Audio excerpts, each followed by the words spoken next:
반갑습니다. 말씀으로 하루를 여는 주님의 백성들을 예수님의 이름으로 축복합니다.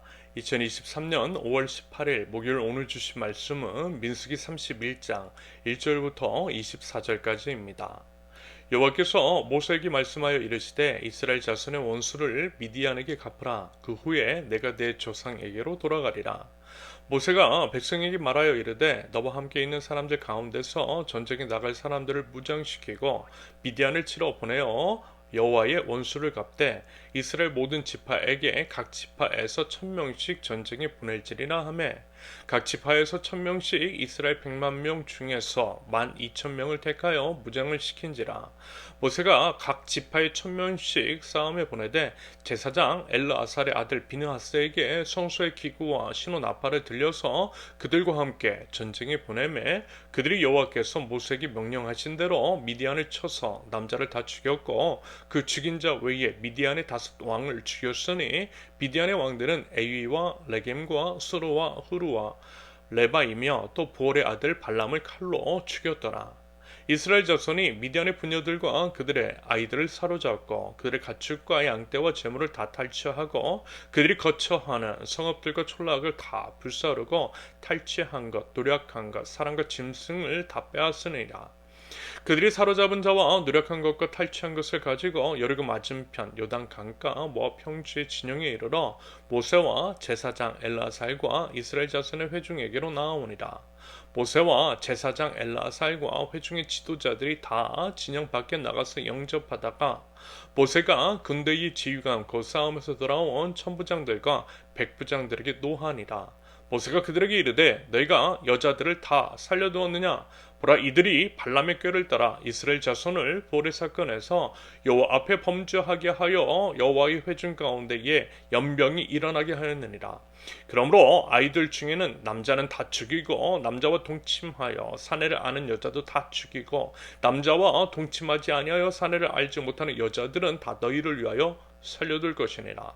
너희는 이래 동안 진영 밖에 주둔하라. 누구든지 살인자나 죽임을 당한 사체를 만진 자는 셋째 날과 일곱째 날에 몸을 깨끗하게 하고 너희의 포로도 깨끗하게 할 것이며 모든 의복과 가죽으로 만든 모든 것과 염소털로 만든 모든 것과 나무로 만든 모든 것을 다 깨끗하게 할지니라. 제사장 엘르아살이 싸움에 나갔던 군인들에게 이르되 이는 여호와께서 모세에게 명령하신 율법이니라. 금, 은, 동, 철과 주석과 납 등에 불에 견딜 만한 모든 물건은 불을 지나게 하라. 그리하면 깨끗하려니와 다만 정결하게 하는 물로 그것을 깨끗하게 할 것이며 불에 견디지 못할 모든 것은 물을 지나게 할 것이니라. 너는 일곱째 날에 옷을 빨아서 깨끗하게 한 후에 진영에 들어올지니라. 아멘. 하나님은 사랑의 주님이십니다. 징계와 심판이 아닌 회개와 회복을 바라시는 하나님, 이 땅의 모든 피조물들이 구원받길 원하시는 주님이십니다. 하나님은 또한 평화의 주님이십니다. 하나님은 평화를 사랑하시는 분. 사실 이것은요, 방금 전 말씀을 드린 사랑의 주님이시고 회개와 회복, 모든 피조물의 구원을 바라신다라고 하는 것과 연결이 되죠. 그래서요, 우리 주 예수 그리스도께서 평화의 왕이신 겁니다. 우리를 사랑하시는 하나님, 회복과 구원을 위해서 예수님 보내주신 거예요. 그리고 예수님은 하나님과 원수된 우리를 위해서 우리 죄 대신 십자가 위에서 피 흘려 돌아가셨고요, 죄에 대한 삭슬 치르심으로써 하나님과 우리의 평화를 이루셨습니다. 평화는 참으로 아버지 하나님의 뜻입니다. 그러므로 평화의 주님이신 아버지 하나님의 자녀인 우리는 평화의 사도여야만 합니다. 평화를 이루신 우리 주 예수 그리스도를 따르는 그리스도인인 우리는 평화를 이루어가야만 하는 거예요. 평화, 회복, 구원, 사랑은 이렇게 연결이 되어 있습니다. 그러면서 우리가 분명히 기억해야 할 것이 있어요. 그것은 하나님만이 유일한 하나님이시고 하나님은 온 우주의 왕이시라는 겁니다. 그렇기 때문에 하나님 외에 다른 신 있지도 않고요, 섬겨서도 안 되는 겁니다. 이 사실이 제일 중요한 거예요. 제일 중요하기 때문에 십계명 중 하나님 외에 다른 신을 섬기지 말라라고 하는 것, 그것을 제1계명으로, 우상숭배 금지를 제1계명으로 말씀하신 것입니다. 여러분, 무엇보다 제일 중요한 것부터 풀어나가야 하는 거예요. 이것부터 세워나가야만 하는 것입니다. 그러고 나서 그 다음 것이 인정되는 것이고요. 또 필요한 것입니다. 다시 말해서 앞서 말씀을 드린 사랑, 평화, 회개, 회복, 구원도 하나님만이 온 우주의 왕이심을 인정하고 하나님만이 유일한 하나님이심을 인정할 때에 비로소 의미가 있다라고 하는 말씀입니다. 바꿔 말하면 하나님을 인정하지 않는 자들, 우상 숭배하는 자들에게는 사랑도 평화도 없고 오로지 징계와 심판만이 있을 수 있다라는 것입니다. 물론 기회는 주세요. 하지만 그 기회의 시간이 영원하지는 않더라는 것. 노아의 방주의 문이 닫혔던 것처럼 그 기회도 닫히더라는 것입니다. 더불어 우상 숭배와 같은 더러운 것들로 주변 사람들을 물들이고 그래서 악에 빠지게 할 때는 단호함을 보였어요. 그것은요, 하나님 나라 백성을 지키시기 위한 또 다른 사랑으로 이해할 수 있는 부분이겠습니다. 다시 말해서 하나님은 사랑의 주님, 회개와 회복을 원하시며 평화의 주님이시지만 만약에 악한 영향력이 개인과 공동체를 무너뜨릴 위험성이 있다면 단호하게 잘라내시더라는 거예요. 말하자면 이러한 관점이 오늘 본문 및 앞으로 있을 여호수아, 다시 말해서 가나안 땅 족속을 진멸하고 그 땅을 차지하는 과정을 이해하는 하나의 도구가 될 것입니다. 그래서요, 여러분 어떻게 보면 그 과정 가운데 보이는 잔인함과 폭력성이 우리가 알고 있는 하나님의 속성과 모순되어 보이고 우리가 알고 있는 하나님의 관점과 충돌되는 것처럼 보이지만 방금 말씀드린 부분을 이해하시고 염두에 두신다면 전혀 오해의 마음이 없으실 겁니다. 하나님이 폭력적이시고 잔인한 것이 아니라 하나님 나라 백성들을 지키시고 보호하시고자 하는 더 큰 하나님의 뜻, 하나님의 사랑이 그 안에 담겨 있다라고 하는 말씀입니다. 하나님은요, 명령하고 계세요. 미디안과의 전쟁을 명령하시고 그 명령을 수행하는 이스라엘에 관한 이야기가 바로 오늘 본문입니다.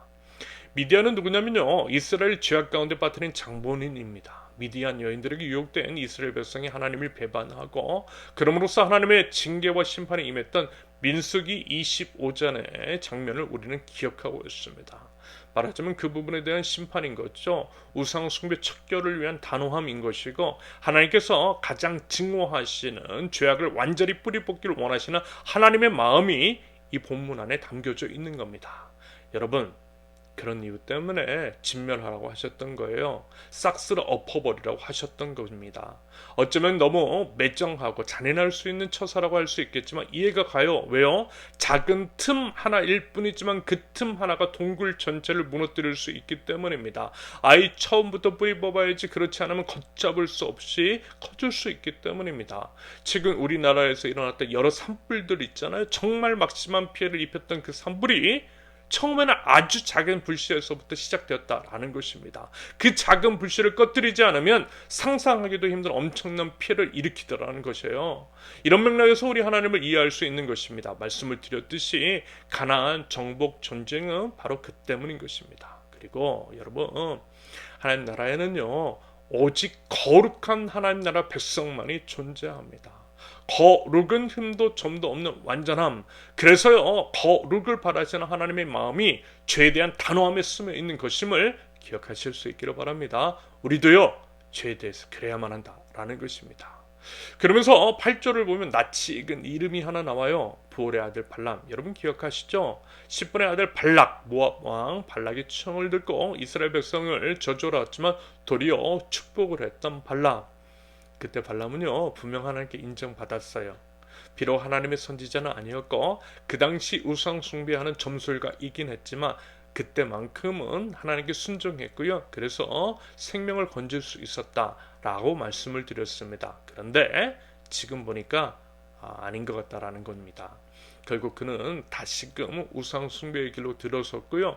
그래서 지금 죽임을 당한 것으로 볼 수 있겠습니다. 여러분, 여기에서 우리가 이제 알 수 있는 것, 구원은요, 이루는 것이라고 했어요. 구원은 단회적인 것이 아니고 완성된 것도 아니며 과정이라고 했습니다. 시작부터 중요한 것은 완성을 향해 나아가는 것, 구원을 이루어가는 것입니다. 출애굽하는 것보다 중요한 것은 광야 40년을 무사히 마치고 가나안 땅에 들어가는 것이라고 했어요. 물론 이 부분은요, 일부 신학적인 이견이 있는 부분입니다. 한번 구원은 영원하다라고 하는 교리가 있고요. 그러면서 성경은 구원에서 탈락할 가능성을 이야기하는 본문도 분명히 있더라는 것이죠. 그러면서 저는 이렇게 이렇게 이해하고 있어요. 진짜 믿음은, 진정한 믿음이 있는 사람은 설령 흔들릴 수 있고 넘어질 수 있지만 믿음을 잃어버릴 수는 없다라고 말입니다. 만약에 도중에 믿음을 잃어버렸다면 애초부터 그 믿음은 믿음이 아닌 것일 수 있다라고 봐요. 말하자면 발람의 경우가 그랬던 것일 수 있겠습니다. 여러분, 믿음이라는 것, 구원받을 만한 믿음이라는 것은 우리가 감히 판단할 수는 없습니다. 하지만 주님은요, 아시고요, 본인도 사실 알 것입니다. 자기 자신이 진짜 하나님을 믿고 있는 것인지 아니면 믿는 척하는 것인지를 알고 있을 거예요. 진정으로 믿는 자는 유일하신 참 하나님을 인정하고 하나님 앞에서의 몸부림이 있으리라 여겨집니다. 그 몸부림, 그것은요 거룩을 위한 몸부림인 것이고요. 거룩은 하나님 앞에서 흠도 점도 없기 위한 몸부림이라는 것. 그리고 당연히 하나님 외의 것, 우상 숭배적 요소들, 세속적인 가치들을 멀리하려는 몸부림, 십자가 앞에 매서는 몸부림, 단호하게 그것들을 멀리하고 진멸하는 몸부림일 것입니다. 여러분, 진짜 믿음이 있는 자는 몸부림이 있을 수밖에 없어요. 거룩의 몸부림이 어쩌면 믿음의 가늠자가 될지도 모르겠습니다. 그렇다면 여러분 어떻습니까? 혹시 어때요? 거룩의 몸부림, 매일의 십자가 앞에 서는 몸부림이 과연 우리들에게 있는 것인지. 부디어 그와 같은 몸부림, 죄악을 미워하고 죄악을 멀리하는, 아무리 작은 것이라도 할지라도 죄악을 미워하고 멀리하는 저와 여러분들 거룩한 하나님 나라 백성들이 되실 수 있기를 예수님의 이름으로 축원합니다. 함께 기도합니다. 거룩하신 아버지 하나님, 거룩하신 우리 주 예수 그리스도를 힘입어 하나님 앞으로 나아갑니다. 십자가의 그 사랑과 은혜를 알아 거룩의 몸부림이 있는 저희 되게 하시고, 날마다 십자가를 바라보며 십자가를 의지하고 거룩한 삶을 살아가는 거룩한 백성 저희 되게 하옵소서. 하나님, 저희들 죄와 악은 아주 작은 것이라도 할지라도 멀리할 것을 하나님 앞에 다짐합니다.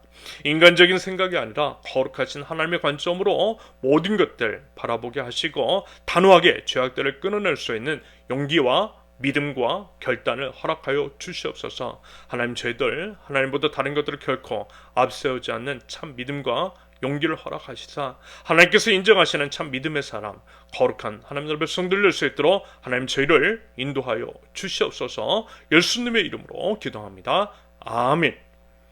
하나님께서 오늘 주신 말씀과 각자의 기도 제목을 놓고요, 우리 잠시 기도하겠습니다.